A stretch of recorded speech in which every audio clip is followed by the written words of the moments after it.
Hello and hello. Welcome back to the Undisputed Champ YouTube boxing channel.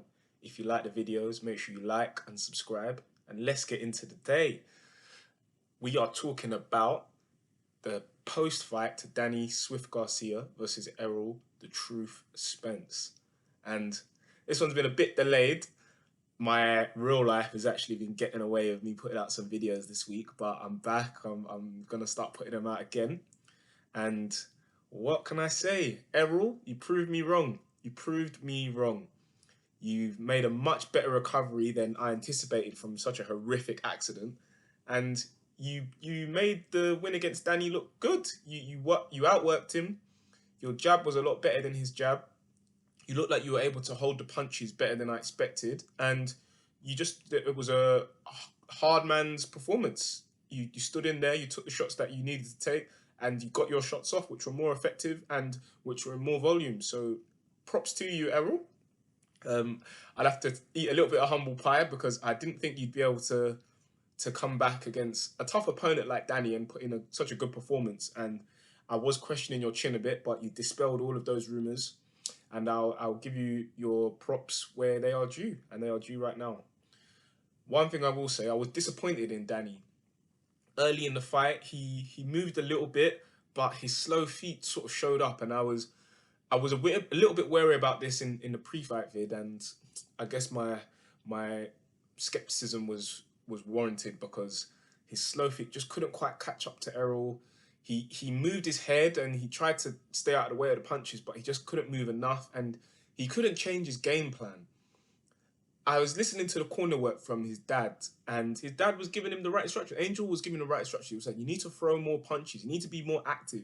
You need to step to Errol. And Danny just couldn't really, even though his dad was telling him what to do, I wonder if his dad had worked out in the gym what to do, of how to step forward to fighters. But I guess his dad can only do so much. At the end of the day, it's down to Danny to implement a new game plan if his A game's not working. And Danny couldn't quite do it. He couldn't quite step to Errol effectively. And Errol's a good fighter.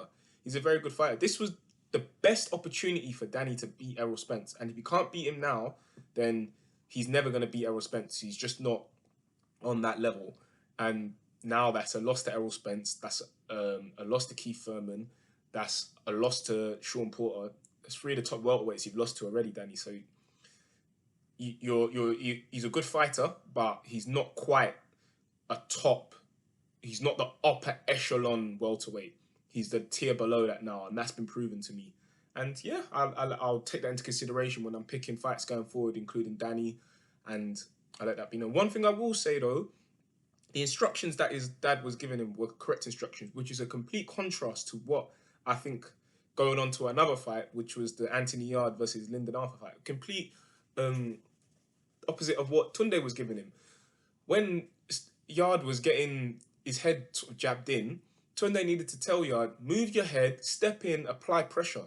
And it makes me think, what have you guys been working on in the gym? Because Anthony was not effective at stepping in, moving his head and applying pressure.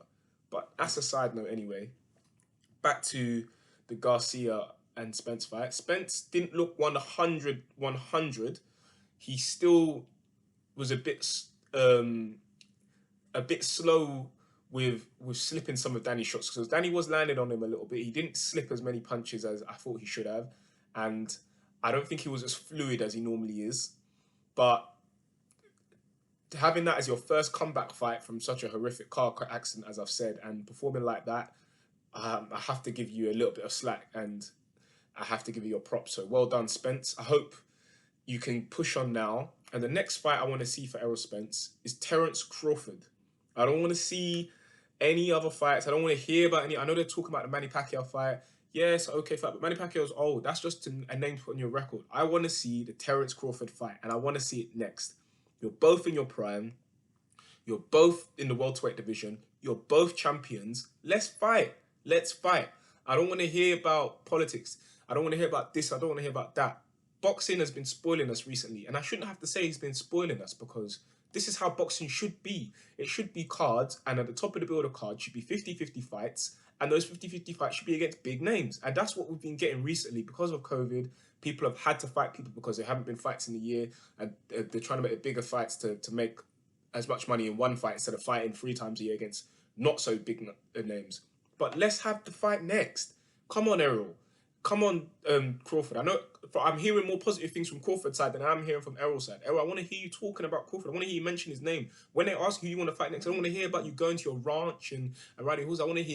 I want to fight Terence Crawford next. I will do whatever it takes to make it happen. It's a great fight. It's a 50-50 fight. Like, let's see it. But yeah, that's my post fight anyway, guys. Thank you.